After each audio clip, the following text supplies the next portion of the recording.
This video has to do with commerce and states. I think I have everything pulled up, but there's no real easy way to present stuff sometimes because it's all just mixed up and intermingled. So this is the Constitution, and this is the United States, and they do work, and here is listed the work that they do in general for the United States of America. So this is them in Washington promising to do these, have these results for us when they do these things. Okay, so they work for us. These are supposed to be the results, and these are the things that, the specific things they're going to do. Now, this is Article 1 we're at. This is Section 8. The Congress shall have the power to, and this basically applies to all these things here. This whole list. If you haven't seen my other videos and you're new here, these are semicolon, semicolon, semicolon. This is a list of things they're going to do, how they do them, which is without state interference, where they do them, District of Columbia and places purchased, which are federal lands, why they do them, defense, and that they can do the other things in the Constitution. So it's saying this is not the entire list and only the things, but the other things also in the Constitution, which are the necessary and proper clause. Okay, so in Clause 3, so this is Article 1, Section 8, Clause 3, to regulate commerce with foreign nations and among the several states and with the Indian tribes. So we have to first understand commerce of what, okay? Because commerce in its broadest sense can mean a lot of things. In its narrow sense, within the Constitution for defense purposes, can only mean a few things. And on the federal lands, which it says here. So where on the federal lands, and for what purpose defense, which has to result in tranquility, defense, general welfare, blessings of liberty, ourselves, our posterity. That's the result. That's supposed to be the result. Justice of doing these things on the federal lands, places purchased in the seat, places purchased for defense. These words mean defense with a C, not an S. Okay, so commerce for defense purposes. Okay, and we're going to look at that. States. What states? State does not mean what you think it means.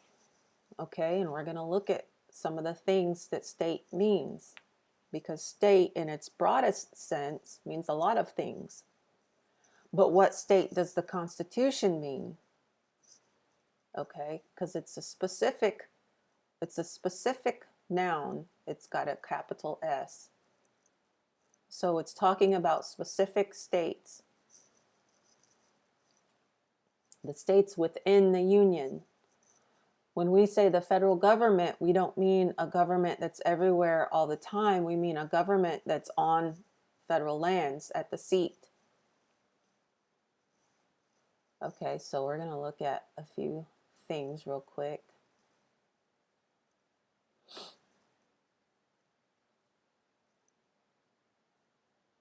And I'm going to explain to you that commerce and the definition of being for wartime purposes or for defense is related to the military use of the word. Okay, so it's related to the word commissary.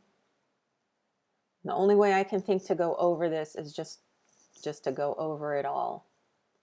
The military sense of official in charge of supply of food, stores, and transport.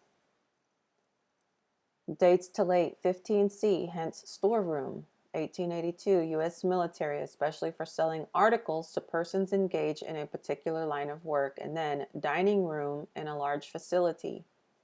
So the galley on a military post, the storerooms on a military post. Nowadays, when you go on a military post, you can go to the commissary and you can buy your uniforms. Commissary is also a position. So it's a person's duty. It says one who performs a bishop's duties, but in this case, in our system of government, it would be a commissioned officer who performs the duties of commissary. So making sure the federal posts, the federal military areas are stocked with everything it needs, providing and organizing, arming, to provide for organizing, arming, and disciplining the militia for governing such part, such and such and such and such. So 3 hots and a cot, your uniforms, your weapons, transportation. That's all part of this, and this is like a state. So back in some of the old papers, they called the Army a state, and I'm going to get to that. I'm going to explain that. So commerce, to regulate commerce with foreign nations among the several states and with the Indian tribes. Commerce are the goods and services coming on and off the military reservations and the seat of government for defense purposes. Okay, we're talking about commerce strictly in this sense, because remember, this is and this applies also to taxes, duties, imposts, excise, debts, but I'm picking commerce, and then you can in your mind think about it and apply these things, comply the other things later. Okay, make sense of it later. Okay, so commerce in a military sense, and another definition that I couldn't find right now, means wartime traffic. Because remember, the 3 things that the Constitution does is declare war, declare peace, and treaties. The power of making treaties. That doesn't mean it has the power to make any treaty it wants, anytime, for any group of people, anywhere, on or off the military lands. That's not what that means, because they obviously, and they tell you that they are on specific lands and that they do their work on those lands. So in its broadest meaning, social intercourse is what commerce means. It's just trade, generally trade. But on a military post, it would mean the commerce in regards to defense. All the merchandise and all the goods for defense. And in that sense, it's related to commissary and commissions and commissary. So commissions are like commissioned officers, where they're given a job to do, and they do those jobs on the post for defense purposes.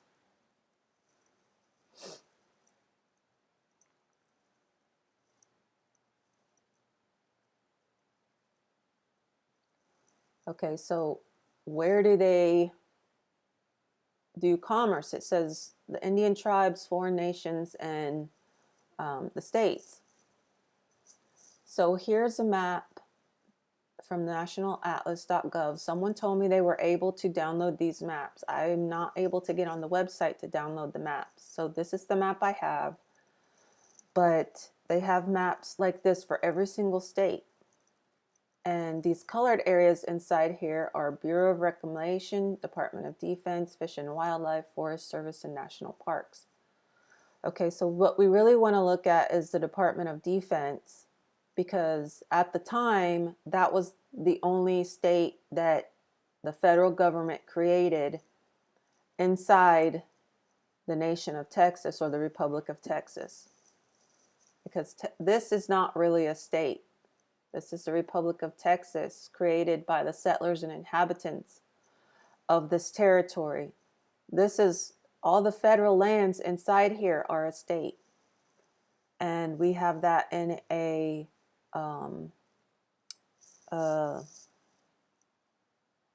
congressional record where Mr. Cowan asked in 1867 for the president to explain what a legal state government is. Is it a government cooked up for a state here in Congress? Or is it a government of the people of the state make for themselves? So he's asking, what state are you talking about? Is it the one that the government created? Because when the Constitution was written, it created states, but it can't have states inside those states.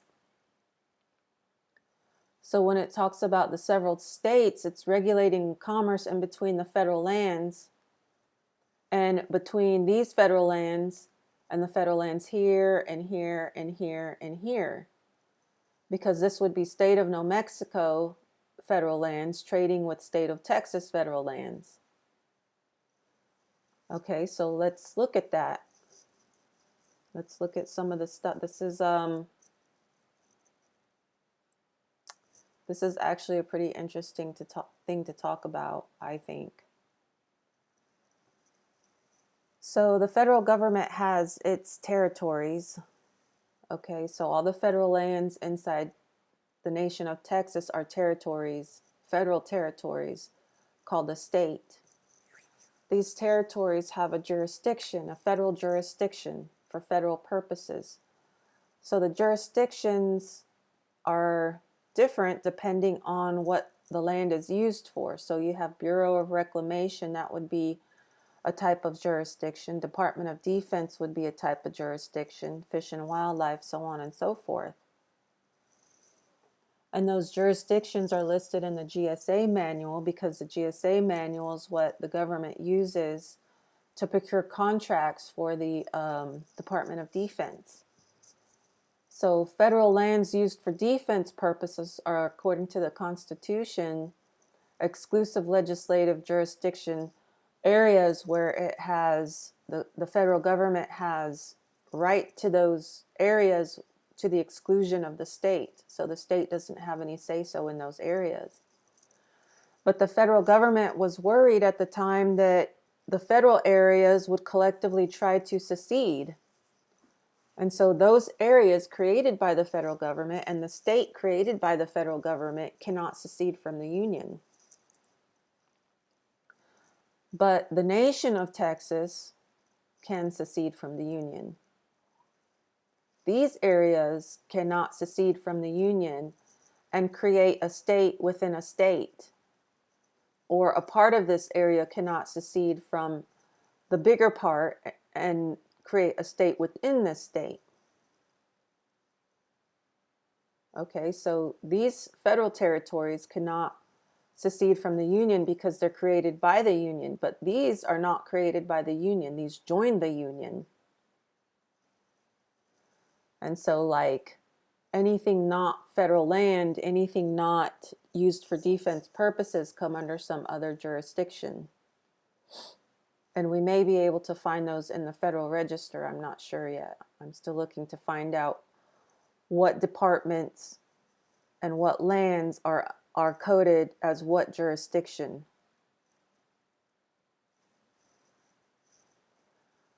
So these areas have a different thing called a situs, S-I-T-U-S. A lot of our English language comes from other languages. So when we're looking for the meaning of a word, we have to sometimes look to other languages to help us find out. For example, defense with a S is in Latin, it means vengeance. But in Old French, it's spelled with a C, and it means fortification. So this is situ, which means situs, and in Latin is statum. Okay, and then here's a list of meanings depending on how it's used. So situs, we have the situation, the case, the footing, the place, the seat, the status or the state. Status, standing, condition, position, case, like case law. Depends on the status, which is the state, which is the situation, which is the jurisdiction. And I'm not trying to confuse anyone, but all these things are related and they all mean something. Statio, standing, station, outpost, a military place. Guard, station, place, like an outpost, a post, post offices, post roads. These are related to military posts. And on military posts, they have post offices that they have messenger services out of. According to the federal government, they have franking laws which allow them to send letters through the post office without having to pay. Condition, case, agreement. You know, you can agree to be subject to the jurisdiction when you become a citizen of the United States, which is a federal citizen. A situation, an arrangement, a site, a place, position, seat. So the seat of government is the situ. You could find situ, which basically means situation, on the County Appraisal District websites. Sometimes they're hard to find. And this is Title 26. This is the IRS code. And it says, situs, the property subject to lien. So if you claim to be part of the federal government on federal lands, which are just these little places, you're claiming to be under their situation or under their state, in their state, part of their situs. You register your property, and then under Title 26, you agreed, because remember, it's an agreement. An agreement, an arrangement, a house, abode, your situation, you claiming to be subject to the jurisdiction or a citizen of the United States. You're claiming your situ, your situation is that within federal government. And then your property is subject to lien. Okay? So what is your situs? What is your status? What is your arrangement, your agreement? And no, I'm not suggesting people write to the government and claim to change your status, because they're not going to care. This is Title 28. You can go on OLR. You could Google OLRC and find all this. You can even do a word search. Within different states within the same judicial circuit. Their judicial circuit does not apply off the federal lands. Their judicial circuit, the federal judicial circuit, applies on the federal lands. And then their Supreme Court is at the seat, the District of Columbia. That's the situs of their courts. That's the jurisdiction of their courts. I showed you the paper on jurisdiction. You can find this in a GSA manual or a screenshot this. The lands have a code, a jurisdictional code, which is here: exclusive, concurrent, partial, proprietorial, unknown. And you can find out what these, a little bit more on this through my other video on being an American citizen. Because outside of these are American citizens. Inside of these jurisdictions are the citizens of the United States, making them situs, or within their states, because their cities, remember their cities is a state. I know it's kind of weird to think of the federal government being its own state, but it is. So let's look at some other things. But that we may know whether a contract as to its subject matter is valid or invalid, we shall refer to the laws which are impressed upon the things concerning which there is question, that is, to the custom or law of the place situs. The same rule obtains in quasi contracts as in express contracts. Okay, so situs, the state, the matter, the agreement.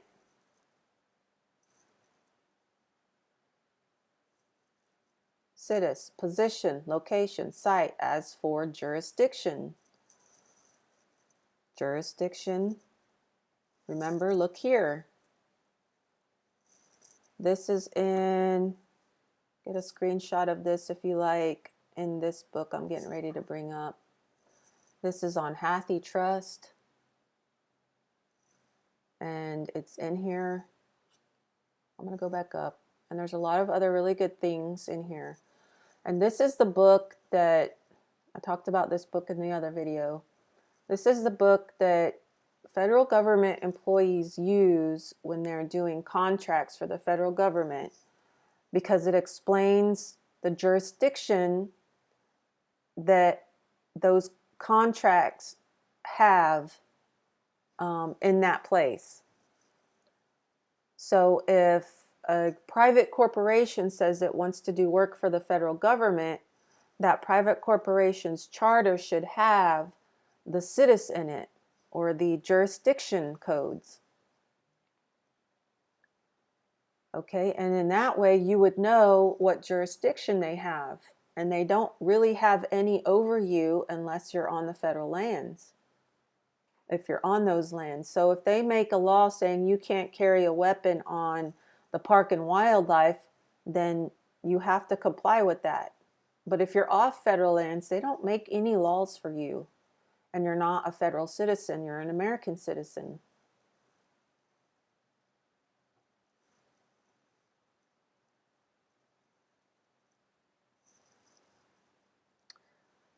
There are two kinds of goods. Some are movable, some are immovable.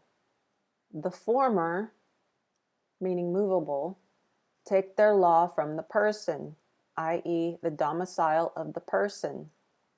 So you make your laws for your own property. The latter, the immovable, like the land itself, the situs of each place. So the jurisdiction of the place you're in. So, okay, let's look a little bit at what that means again. This territory without the federal lands is the situs of the free people. Our lands are outside or off the federal property. Our situs is the United States of America, or Republic of Texas, or the nation of Texas, or the territory of Texas, without the federal government. But of course, they don't tax our lands, but they tax our income. And our income is a bit of a separate issue from situs, but it still comes under subject matter jurisdiction. But the IRS claims that it can lien your property due to the jurisdiction of your property, which is its situs. And I disagree that they can do that, except for that we all sign contracts. And it talks about the situs in the contract.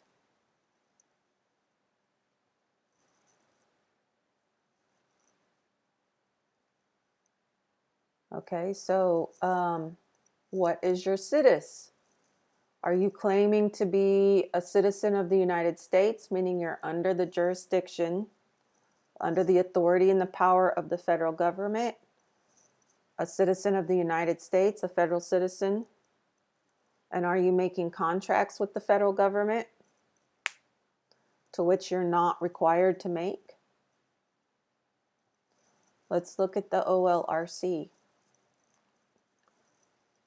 You see these asterisks? These mean that these titles have been actually made law, and they have to have something inside of it that says it's been made the law. What does that look like? I will show you.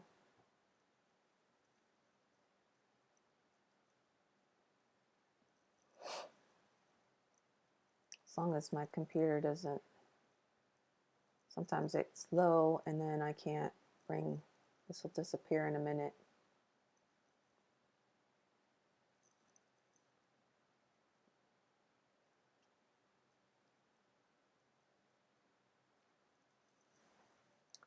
Let's see, enacting clause.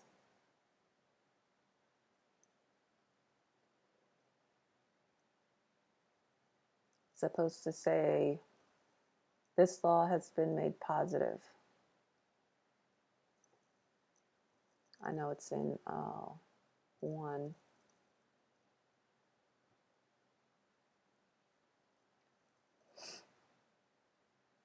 Here, positive law citation. This means it's an actual law. Everything like come to 19, come down here to 19, there's no asterisk, customs and duties. It's not a law. It has no positive law citation. Positive law citation, where does it state the requirement for that? You can click on this link.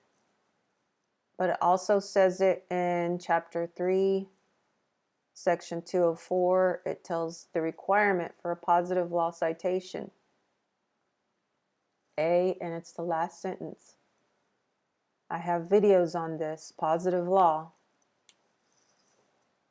where I explain that without the title being passed into law, there is no court of the federal areas that can hear the case because it's not a law. So what do? They make pretend courts to adjudicate contract issues between you and the government when it doesn't have the authority to make the title a law. Commerce and trade is not a law because the way they do it is not by the Constitution. Because the Constitution says that they have the authority to regulate commerce for defense purposes between the military reservations in one state and the military reservations in another state. And that's the jurisdiction they have. That's jurisdiction. Exclusive jurisdictions, meaning the states cannot interfere.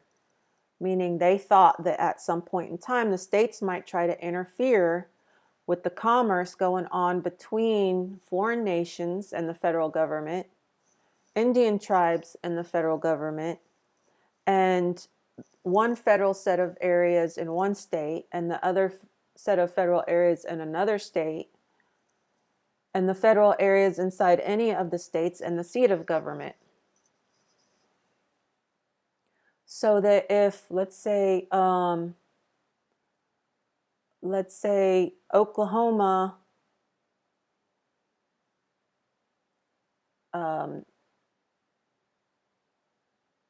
wanted to stop Fort Hood from transferring commerce to, let's say, Kansas, which is above Oklahoma,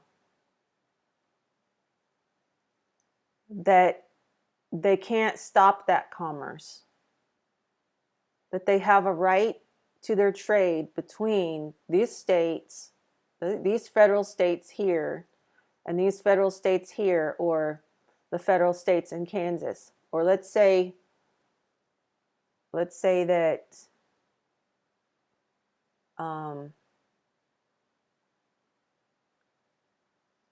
Fort Hood wanted to trade with Fort Leavenworth, which is in Kansas, and Kansas, the nation of Kansas, would not let Fort Hood people in to take equipment, necessary equipment, to Fort Leavenworth, because let's say Kansas was being a rogue state or something. Wartime traffic, that's wartime traffic going to Fort Leavenworth to bring supplies to the military members up there, guns and food and stuff, and then the people of Kansas tried to stop it.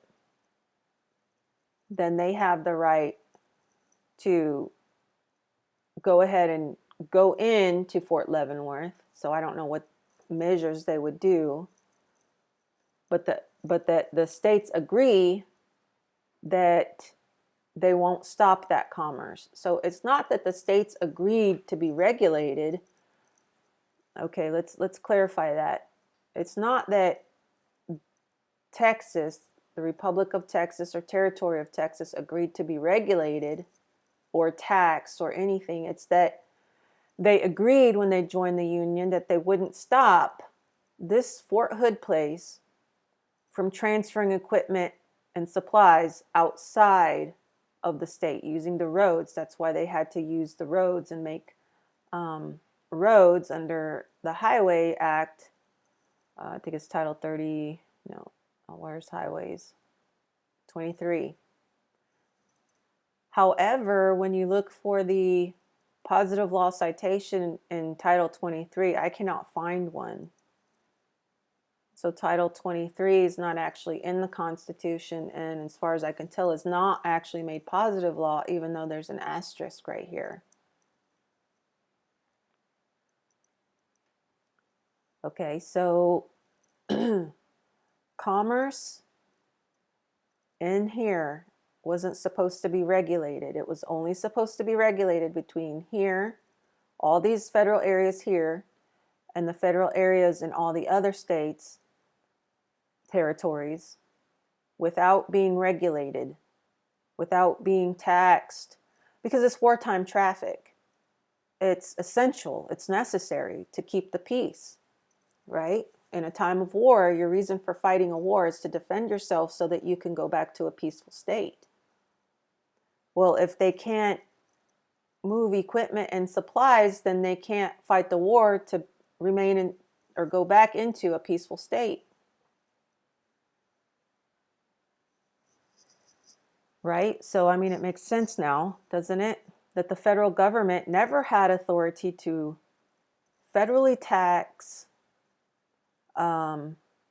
people, individuals, according to the Constitution. They never had a right to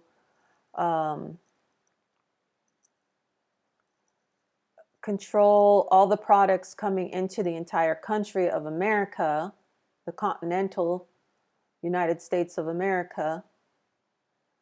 They never had a right to take your property or lien on it without your consent. And even then, I think it's questionable. I just haven't done enough research yet to come to a firm conclusion on it. Trying to find my Constitution.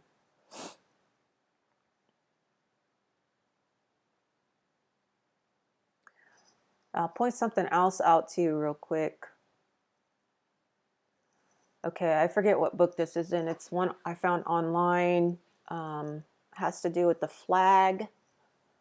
And it says, the president's colors and design are similar to the president's flag afloat, but are made of silk with heavy silk embroidery and embroidered with gold and silver fringe, with red, white, and blue cord and tassels, and a gold eagle on a pike. The colors are displayed when the president is in the presence of troops as commander-in-chief. So anytime you see this flag and you see the president speaking, you see him speaking as commander-in-chief because he has two offices. He has an office as the executive over the United States of America, and then he has the office of Commander-in-Chief of the Land and Naval Forces. So President of the United States of America, and that's the executive power of the president. And then you go down to 2, and he's the Commander-in-Chief of the Army and Navy of the United States and the militia. So, what flag is he speaking in front of when he's speaking? Now, I've noticed that they're hanging the flag in such a way where it's tucked around the back, and so you can't really see the edges to tell what kind of fringe it is. And then they've got the camera pointed up towards the top of the president. You can't see what's sitting on the top of the flag. You can't see the fringe hanging on the bottom of the flag. So you don't know if he's talking as commander-in-chief to the troops or as the president over the states, the executive of the states. So here we have the people of the United States, and he would be talking as commander-in-chief because the land and naval forces are for them and they work for us. Us are the United States of America, because states have many meanings. So when they use it in here, you can't really tell what they're saying. And that's what Patrick Henry was saying in the Virginia Conference for ratification of the Constitution. He talked and talked and talked about how vague the wording is in the Constitution. And it really is. It's not vague if you do all the research and understand it, but reading the Constitution or briefly skimming over it in high school is not enough to really understand what the Constitution is and what it's saying. I just strictly say it's a document specifically for defense purposes. Defense with a C, meaning to fortify the country, not to control all the people in the country. And we see that Upshur writes about it, and there's a lot of other people that write about it. Patrick Henry spoke about it. So this book, you can do a screenshot of that. And if you really look at the Constitution, it says all this. And it says, in not so many words, vaguely, Congress has no power to coerce those governments, meaning the government formed by the people, nor could it exercise any direct authority over their individual citizens. The federal government had no authority over individual citizens because it only had control over the federal lands, which is called the United States. And it's citizens of the federal lands, citizens of the United States. And I have a video on citizen of the United States, how to become a citizen of the United States, what they did back in those days. Basically, they went to a court of record in the state. They applied to become a federal citizen, and then if they had, in some cases, some years of good behavior, they could become a citizen of the United States. In other cases, they didn't have to work to become a citizen of the United States. So in the Constitution, to become a member of the House of Representatives, you have to have 7 years. To be a senator, you had to have 9 years. To become a president, you had to have 14 years. That meant all these years working for the federal government before you could even run for office. And I like to point out to you that Title II is not made positive. That's the Congress. It's because they're not following the Constitution. The president is, but they're not. He's not following the Constitution. How many presidents do you know that actually worked for the government before becoming president? Trump didn't, and I'm not a Trump hater, and I'm not a Trump worshiper. I'm neutral on it. I think he's sort of been a good president, but he still did not work for the government for that period of time, not actively on a military reservation, which is what it was back in those days. Once you applied, you went to the federal lands. Once you became a citizen, you became the federal lands. And prior to become a citizen, some of the laws stated you had to be a clerk for 2 years with good behavior before you could even apply for citizenship. Okay, so on the federal lands and for defense purposes is where Congress has power to lay and collect taxes, duties, imposts, excise, pay the debts, to provide for the common defense, general welfare. Duties, imposts, excise are supposed to be uniform throughout the federal lands, to borrow money on the credit of the federal lands, to regulate commerce with nations and the federal lands, because all these apply to the federal lands. Okay, coin money for the federal use. Okay, that doesn't mean you can't use it if you want to, but they coin it for them, for their use. The states should coin their own money.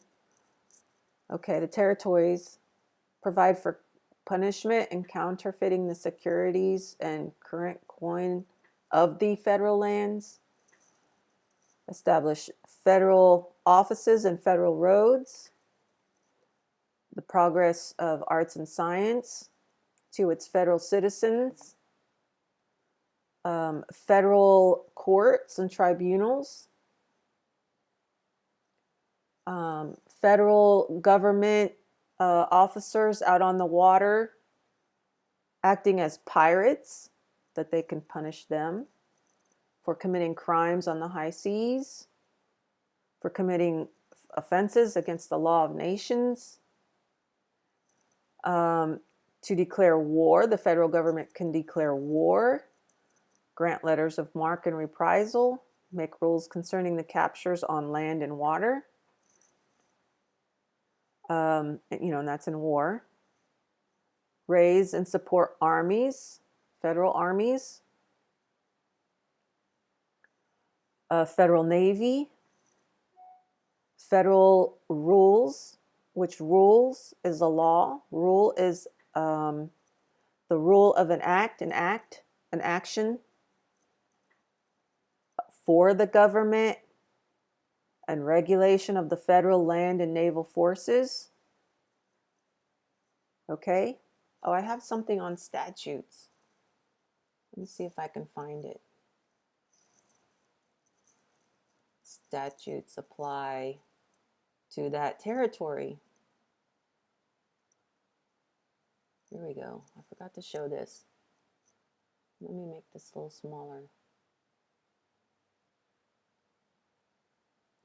Statutes are confined to their own territory and to have no extraterritorial effect. So this is a federal territory, these federal lands, these military posts, national forests, those are the federal lands. That's where their jurisdiction is. Their jurisdiction is their power and authority. They make statutes for their federal lands.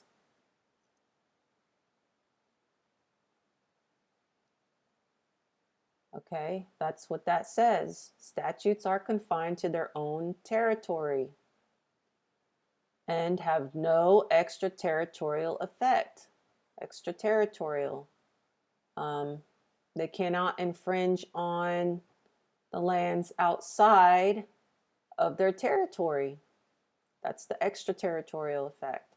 They can't. It says that right there in the Constitution. That they make for their own laws and regulating their own lands and their own forces and their own stuff for the results of justice, tranquility, defense, general welfare, blessings of liberty. That's supposed to be the result of them staying within the Constitution and on their own lands. And Upshur explained that because he went through all of Chief Joseph Story's commentaries and his case law, and then he made some points on how he was wrong. Patrick Henry said that if you don't understand the Constitution, it'll be used against you. Okay? So when you see the president speaking in front of a flag, that's the flag of the United States. The federal flag, that's the federal flag for the federal government. And when it has fringe on it, it's said that he's speaking in front of the troops as the commander-in-chief.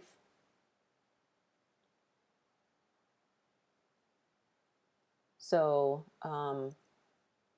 be aware and start looking for these things and start noticing, start paying attention. So that's all I have for this video. And I hope that you understood everything that I was saying here. And if you don't, you can start with my recent videos. I think I'm more explanatory and simplistic, whereas in my older videos, it's more complex and I didn't use the computer so much as I just used the camera. But if you start recent and go back, I think you'll understand the older videos a lot better. And you can look up everything that I've put up here. It's all online. Most of it's at Hathi Trust. You can find some of it at just generally looking on the internet, the Google. A lot of times if I find something and I don't know, there's not a source for it because I do a lot of screenshots. Just take this and put it in quotes. If, therefore, the tax is in its nature a lawful tax, and the property subjected to it is not protected from its operation by reason of its employment in the operations of interstate commerce, the question of situs is not a federal question. You can put that in quotes and type it, and something might come up. You might get the book or whatever. So that's a way you can look up sources, not just mine, but anyone's that you're curious about. The more you put in, the more of a direct hit you can get. And this is a really good website to use. It's called Office of the Law Revision Council, United States Code, uscode.house.gov. You can look up what a positive law is. I find the government's explanation complex, so I like to just go and look through dictionaries, and you can find dictionaries with very, very, very simple explanations. And if you read a whole bunch of them, you get a really good understanding. Okay, here's an editorial reclassification. And in here somewhere, they tell you that the titles not made positive are just, they're like notes. They're just a bunch of stuff stuck together. They don't mean anything. I forget where that is. It's in here somewhere. I think in here. Non-positive law title and editorial compilation of federal statutes. Okay, so the title is not law until it's given a positive law citation that I showed you earlier. Okay, so there you have it. Like, share, subscribe. If you don't want to do two of those things, then just consider sharing, because there's a lot of people out there in the world who are looking for this type of information, and I can't seem to get it out on my own.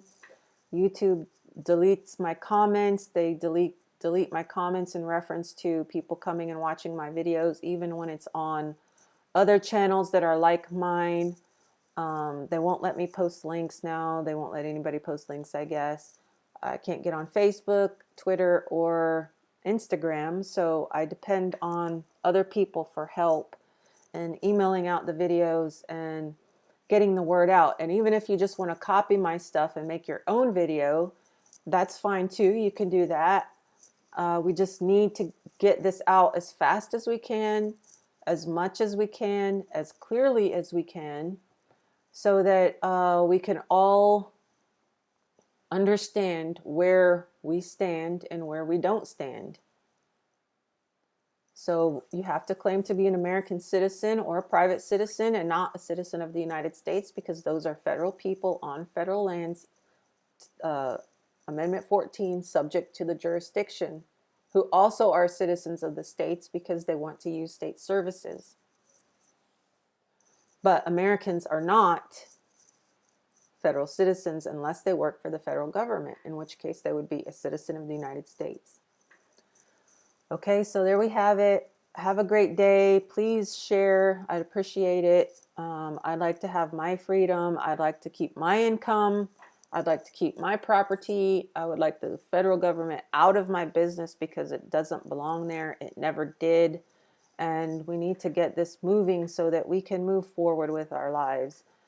I appreciate all of you who do watch and share, and I'll see y'all in the next video.